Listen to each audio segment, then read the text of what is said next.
Welcome back to Sleepy History Tales. I am delighted to have you with me tonight on this journey back in time. Let your mind be at ease. Sit comfortably, perhaps with a cup of warm tea beside you. And I will gently lead you into an old story. Tonight, I will tell you a story that seems to have been buried in the dust of time. A story that begins with the splendid portraits hanging on the walls of museums where the faces of small children appear in the arms of nobles. But behind that glamour, there is a painful secret. The children are not the descendants in the paintings, but only orphaned souls hired to build a false family tree. For more than a century, the truth was hidden. Until a young researcher patient and unwilling to give up, followed every trace, every number engraved on the small card hanging on the chest of the children, and discovered a whole system that has turned children into tools to decorate luxury. Have you ever wondered in the old photos that we still look at, how many faces have had their real names erased, turned into strangers in our own lives? The October wind whispered through the windows of the Vandermeer estate in upstate New York, carrying with it the faint rattle of glass and the sigh of old wood. Dr. Sarah Chen moved slowly through the house, each step stirring the dust of a century. She had been called there as a specialist from the Metropolitan Museum of Art, an expert in early American photography, to examine the family's collection before the estate was sold for the last time. The rooms were crowded with history mahogany shelves bowing under the weight of forgotten books, portraits of ancestors staring out with fixed painted calm. But it was one portrait in particular that made Sarah pause mid-step. A studio photograph dated around 1910. A distinguished couple, both in their 40s, dressed in elaborate period fashion, seated stiffly before the lens. And between them, resting in the woman's arms, an infant in silk and lace. Something about the image resisted explanation. Most babies from that era appeared blurred, startled by the camera's long exposure. This child, however, seemed unusually still, almost unnervingly so. Its eyes half-lidded, its small body held not with tenderness, but with the awkward tension of strangers unused to a child's weight. And in the baby's hand, nearly invisible against the pale gown, was something dark. That's Harrison and Constance Vandermeer with their son William, the estate's attorney explained quietly. Taken in 1910, their only child. He died very young. Sarah's breath lingered as she photographed the portrait, arranging to bring it back to her conservation lab in the city. That night, under the cold light of her digital microscope, she zoomed in on the tiny fist. Slowly, the object came into focus, a medallion hanging from a chain. She sharpened the contrast, watching as the surface revealed faint engravings. Not a name, not a date, just numbers. A chill ran down her spine. Infants did not wear numbered tags. This was no family keepsake, it was identification. Suddenly, the stiff posture of the parents, the unnatural stillness of the child, took on a new and disturbing meaning. Who was this infant truly? And why had it been marked like property? Sarah turned the mounting board beneath specialized light. Embossed in fading gold, she found the photographer's mark, Bentley and Associates Fine Photography, 247 Fifth Avenue, New York City. A prestigious address, known at the time for catering to the wealthiest families of Manhattan. She searched deeper into the history of the studio. Society magazines praised Bentley as the premier choice for family portraiture. But in an old business directory, something peculiar emerged. Bentley and Associates was listed under two categories: photography and domestic placement services. Why would a photography studio have dealings in such things? The answer revealed itself in carefully veiled language, buried in society columns. Families wrote off Bentley's presentation arrangements when commissioning portraits. The words were polite, vague, but a letter uncovered at the New York Historical Society dispelled all doubt. A society woman had written to her friend, "I've engaged Bentley for our portrait next month. They've assured me they can provide a suitable infant for the composition, as our own children are unfortunately too old. The arrangement is quite common and entirely discreet." Sarah leaned back, stunned. Bentley wasn't simply photographing families, they were providing babies, renting them as props so childless couples or those whose children had grown could stage their own false legacies. Portraits that whispered of lineage where none existed, but still the medallion lingered in Sarah's mind.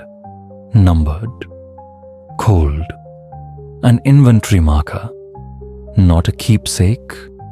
What did it mean that this child, whoever it was, had been tagged? Were these infants passed from family to family, cycled through portrait sessions, returned like objects? She brought the photograph closer once again, zooming until the number etched in the metal seemed to glow. 2847. A record had to exist somewhere. A ledger, an archive. Her search led her to one possibility: the New York Foundling Hospital, a place where orphans were numbered instead of named, where records were kept, not in inked genealogies, but in tallies and codes. And with that realization, dread set in. Perhaps she already knew the truth. Perhaps the child in the portrait was never truly a Vandermeer at all. But then, whose baby was it? And what became of number 2847? The New York Foundling Hospital still stands in memory on East 68th Street, though in 1910 its halls were filled with the soft cries of abandoned children. Founded in 1869, it had long been a place where the unwanted, the forgotten, and the desperate first drew breath under the shadow of charity. It was there that Sarah arrived, clutching her letters of introduction.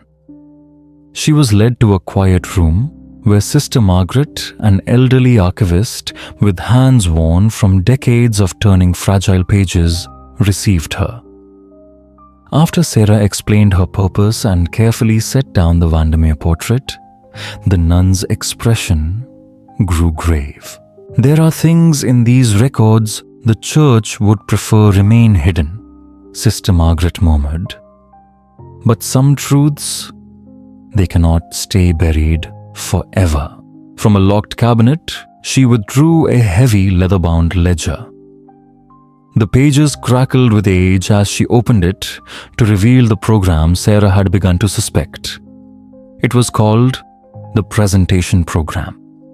Operating quietly from 1895 until 1918, its entries recorded a chilling transaction: children sent out not for adoption but for temporary placements, for photographs. Each entry was written in a neat, practiced hand. Number, age, physical description, date sent out, the name of the studio, the payment received, and finally date returned. Yet some lines carried darker notations: returned ill, not returned, deceased, adopted by client family. On page 126, Sarah found the line she dreaded. Number 2847. Female infant. A Brookser, 6 months old. Fair complexion. Blue eyes. Sent to Bentley and Associates on September 15, 1910. Payment $25 returned September 18th. Condition acceptable. The Vandermeer's so-called son, William, had been no son at all. This child was a girl borrowed for a photograph. Sister Margaret searched further, bringing out the intake file.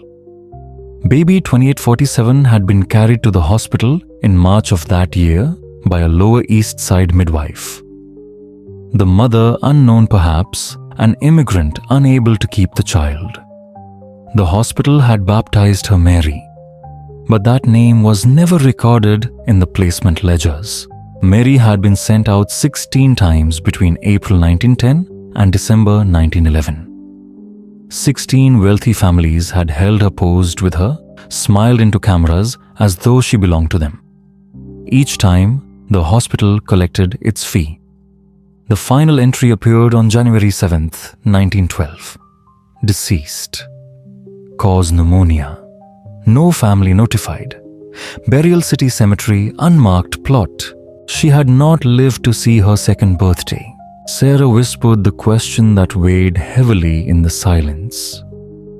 How many children? The nun's answer was soft but heavy as stone. The ledgers record 847 children across 23 years. Some sent out dozens of times. Some adopted by the very families who borrowed them. Not as heirs, but as servants. Sarah's search led her next to the New York Public Library's genealogy division. There she studied the Vandermeer family. Harrison had married Constance Whitmore in 1889. Through the 1890s, their names were constant in society columns. Parties, voyages, dinners. Yet not once did the papers mention children. No birth announcements, no christening records. And then, as if conjured from the air in October 1910, a headline appeared, Mr. and Mrs. Harrison Vandermeer are pleased to announce the arrival of their son, William Harrison Vandermeer, born September 20th, 1910. Sarah checked the city birth records. There was no such certificate. The announcement was ink and nothing more. At the New York Historical Society, she uncovered letters in the family's papers. One from Harrison to his attorney in August 1910 revealed the truth. He wrote of inheritance concerns. His father's will decreed that the estate could only pass to an heir, but he and Constance remained childless. I seek counsel on satisfying the requirements without challenging the will's validity, he confessed. The attorney's reply was clinical detached. There are discreet methods, he wrote. A formal portrait of parenthood paired with a proper announcement and supporting documentation. Such measures have proven sufficient. I can recommend a studio and a physician who can provide a certificate for a fee. It was all laid bare. The Vandermeers had not sought a child to love, but an heir to secure their wealth. A son fabricated from paper and ink, and the fleeting image of a baby girl rented from an orphanage. They claimed William was frail, kept hidden from public view. They hired a nanny handsomely paid to maintain the illusion. And then in March 1912, another notice appeared. William Harrison Vandermeer, beloved son, passed peacefully. March 3rd, 1912. Private services, but there was no death certificate because William had never existed. Mary, the real infant behind the portrait, had died that January, just 2 months before William's death was announced. Harrison's financial records showed a $500 payment to a city clerk at that same time. A purchase, not of life, but of forged papers. The Vandermeers had used a child's brief existence as a stage prop for inheritance fraud. And for the rest of their long, comfortable lives, they lived on wealth secured through deception and the silence of the grave. But Sarah's work was far from finished. for what became of Bentley and Associates, and how many more families had built their legacies on the borrowed faces of forgotten children. The trail of Bentley and Associates did not end with the closing of the studio in 1920. Sarah's research led her further into the yellowed pages of an obituary published in 1923. Thomas Bentley was gone, but the notice named his daughter Margaret Bentley Hartwell. It took time, but eventually Sarah traced the family line forward until she reached Margaret's granddaughter Patricia Hartwell, a woman now in her 80s, living quietly in Connecticut.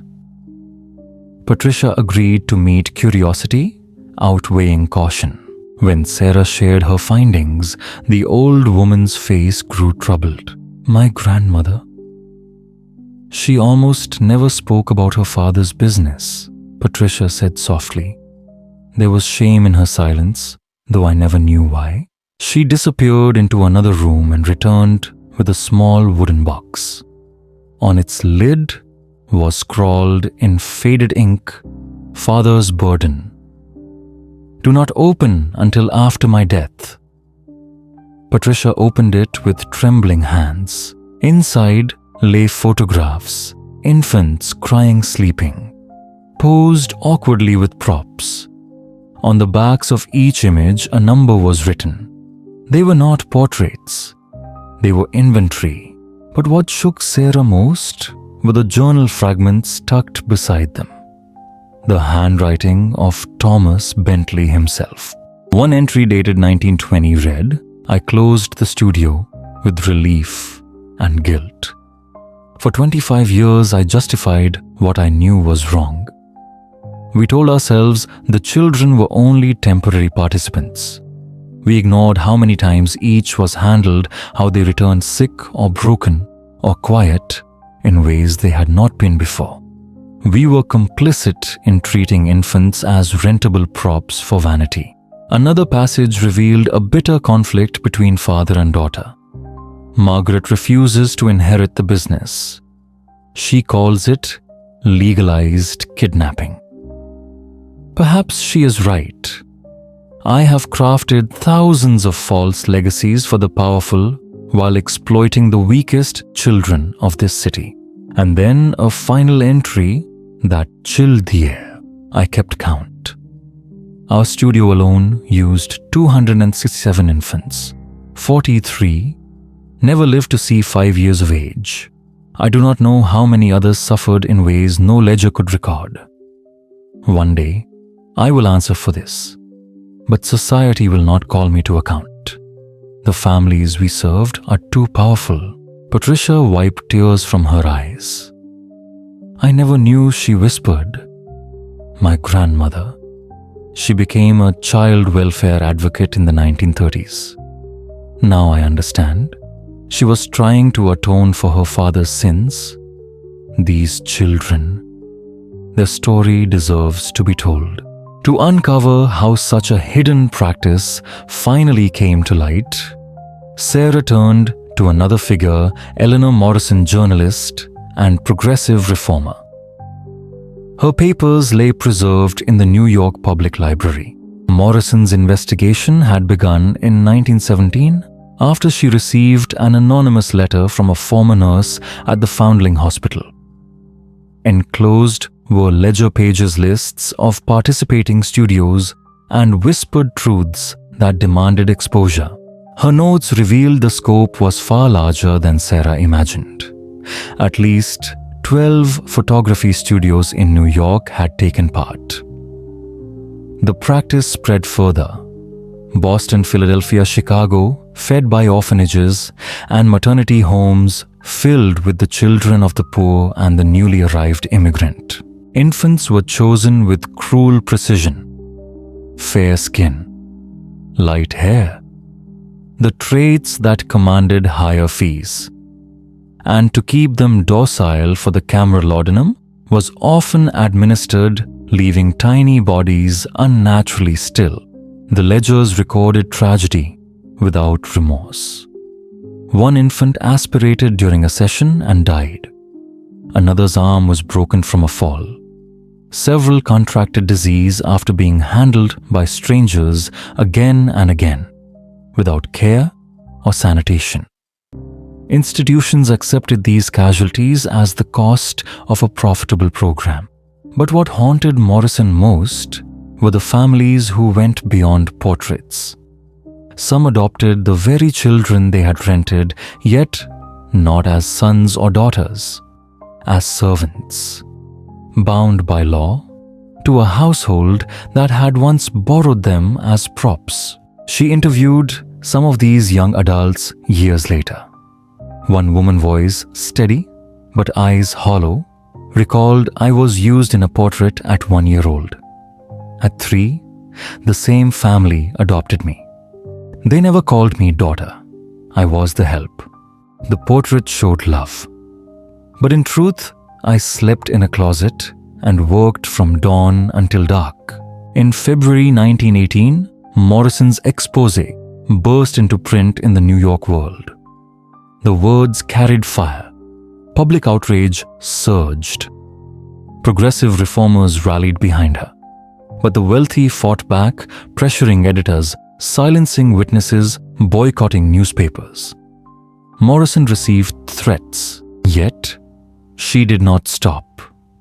Her work fueled reforms that reshaped child welfare. By 1919, New York had passed legislation prohibiting the commercial use of institutionalized children. The program ended. But the portraits remained hung in drawing rooms passed down as heirlooms, their secrets hidden in plain sight. And it makes one wonder, how many of those smiling children in gilded frames were not sons or daughters at all, but strangers, briefly borrowed, quickly forgotten, and forever nameless. The controversy, which initially seemed to bury Sarah's work, only increased public interest. Museum lawyers insisted the work was genuine scholarship, and crowds kept coming. The exhibition, originally scheduled to last 3 months, was extended to 6 because of the sheer volume of visitors. A memorial wall was erected. On it were thousands of small pieces of paper with shaky words. "We remember you. Your pain matters. You deserve better."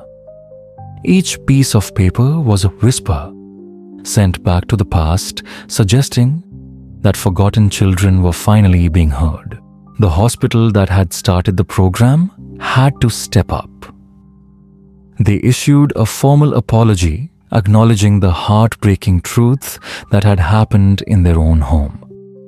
At the same time, Sister Margaret and Sarah set up a memorial garden, a quiet space for the children who had died in the hospital's care, and especially for those who had been drawn into the so-called presenting program.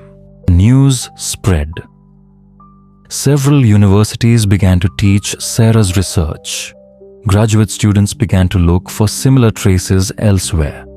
And soon international newspapers were writing about the discovery, drawing comparisons to Victorian England or Parisian charity houses.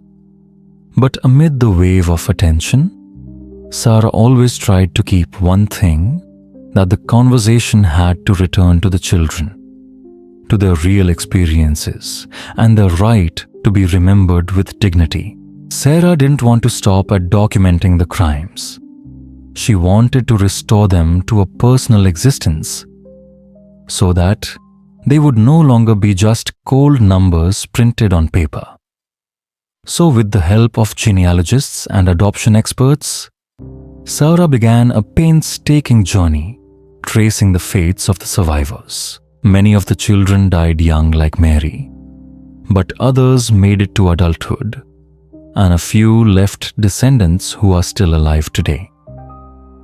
Sarah found the great-granddaughter of 1634, who had been used as a prop in 7 portrait sessions before being adopted as a domestic worker in a Philadelphia home. The great-granddaughter Linda Morrison had grown up with vague stories that her great-grandmother had been adopted by a wealthy family, but no one in the family knew the full story. When Sarah laid before her the hospital ledgers, the portraits bearing 1634 Linda burst into tears. "My great-grandmother died when I was very young," she whispered. "But my grandmother told me she always carried an unexplained sadness, like she never belonged anywhere. Now I understand why." Over the next several months, Sarah tracked down a dozen other families. Each conversation was emotional, and more than a few were tearful. Some families had suspected, but never had proof. Others were devastated when they learned the truth. But most were grateful at last. The source of their generational wounds had an explanation. Marcus Williams, one of those descendants, became a special companion. He was the great-grandson of child number 3421. Marcus was a social worker who worked on child welfare reform, and he saw a clear connection between what happened more than a century ago and the problems of today. We've changed the language, we've improved some of the protections. But the old patterns are still there. Children are still treated as commodities, and profit is often put above their well-being, Marcus told Sarah. It was Marcus who helped Sarah organize a meeting of the descendants at the museum right in the middle of the exhibition. 23 people showed up representing 11 children who were used in the program. They stood silently in front of a portrait of little Mary in the Vandermeer's arms, and one by one, they spoke of the invisible scars that had followed their family for generations. One woman trembling shared, "My grandmother never talked about her childhood, but she always had a shadow. Now I understand it's a trauma that spans 4 generations. Having it named, having it acknowledged publicly, is what helps us begin to heal." The museum has created a digital archive where descendants can add their stories, family photos, rare memories. It all becomes a living dialogue against the fake portraits, giving names and humanity to children who were once just numbers. A year after Sarah found the notebook, a memorial service took place in the hospital garden. More than 300 people were present. Descendants, historians, child welfare, activists, and representatives of immigrant communities. The morning was cold and grey, but there was a strange warmth in the crowd, as if justice had finally taken hold. Sarah stepped forward behind her, a blown-up image of little Mary next to photos of other children. Her voice was slow. Mary was barely 2 when she died. We knew nothing of her father. Her mother was helpless in poverty. Maury deserved to be loved, to be protected, to be given a chance to live. Instead, she was taken away 16 times to be used as a decoration for wealthy families. And when she got sick, they abandoned her. The garden was silent. Sarah paused, looking at the tearful faces of her children and grandchildren. Mary's story and that of at least 2,000 other children was buried for more than a century. But the photos remain. The number plates around their necks, the tired eyes, all evidence of a system that once placed vanity above the most fragile life. The garden now has a bronze statue, a small child holding a number plate. On the pedestal, the names of the children who died are engraved. Those without real names have a number engraved next to the name the institute once assigned. Baby, 2847. Mary, the exhibition is now a permanent part of the museum. Hospital records are digitized and made public. A scholarship fund is established to support children in the foster care system. And most notably, the New York City Council passed a formal resolution admitting its mistake, apologizing for its complicity in putting profit over child welfare, and pledging to make sure it never happens again. Late one evening, Sarah returned to the conservation room. Before her was the portrait of Marie about to be permanently placed in the gallery. The little face still held the forced calm, the number plate still dangling, still held tightly by strangers. But now Mary was no longer an anonymous witness. Her story had been told. Her short life was acknowledged. Her pain was recognized. Sarah thinks of all those who have touched this journey. The anonymous nurse who sent the letter to Eleanor Morrison, Thomas Bentley with his remorseful diary, Margaret Hartwell, who withheld the evidence despite her shame, Sister Margaret who opened the archives, Patricia who shared her family's burden, Marcus and the descendants who turned their grief into action. The portrait will remain there, no longer a symbol of Gilded Age luxury, but a reminder of what that luxury cost. And beside it, a small plaque will whisper to visitors, Mary, 1910-1912. You were seen, you were remembered, you mattered.